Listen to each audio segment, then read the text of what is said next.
in the interest of potentially being of service by what we talked about, or what you prompted me to talk about in the second to the last video, we finally got to it. That as far as, and particularly for your friend who started this journey as a creative writer, I mean, there's a problem of the language and the way in which political language is used in our country that gets in the way of what we're talking about. What they're doing in Switzerland that's working so well doesn't have a name. They just call it a democracy. But its organization, the way it's organized, is apparently some kind of model. Same is true of Israel, we said. They just call themselves a democracy. What they have is working quite well. But they've taken all the words. I mean, all the words here, we got 3 words and they all have dirty connotations or misunderstood. They don't know. They stole all the words. Socialism, you can't use because people associate that now with being the government owns everything. National Socialism, people associate with the Nazis regime. Those are National Socialists. Incidentally, the fact that your friend started as a creative writer, it does say in the speeches on National Socialism that to bring political ideas to people, like they say the propagandist must be a creative writer first and foremost. Sort of funny, but protectionism, that is considered a bad word too.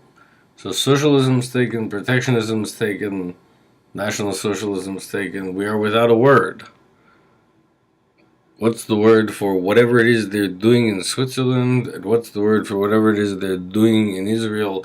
They appear to be democracies that are structured in a way that, it's like that movie Things to Do in Denver When You're Dead. They keep saying, yeah, give it a name. I mean, I don't know.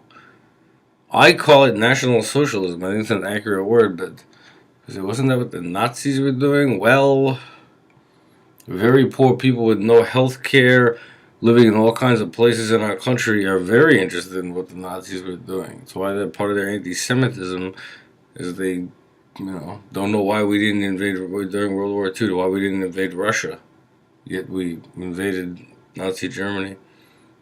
They come to the conclusion, well, Russia was, wrecking its own economy and harming its own people. Maybe they were under Jewish rule and Jewish financiers were backing all that stuff, something like that. They come to conclusions and they're interested in what was going on in Nazi Germany because the National Socialism looked like people had health care over there. And workers were, Adolf Hitler started the German Workers' Party. That's called the far right-wing government over here. But that's in history.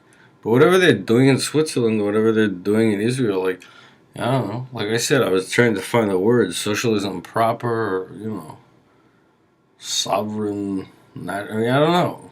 The building of a national economy and a national healthcare system, and corporations, producing those things that people want to buy and making a profit too. Investors are doing well. The working class is doing well. Everyone has healthcare and access to education. Doesn't have a name. But the language here has closed out all ability to talk about it. If the words socialism, National Socialism, and protectionism are all considered dirty words, we're simply without a word, and we are abandoned. The Nazis also used the term that the Germans in German, obviously, but it would mean ethical capitalism. But we have a language problem. But that's a topic for another day. See if our video from loaded. You're signaling me to do something. I don't want to see that. I got it wrong. I'm scared.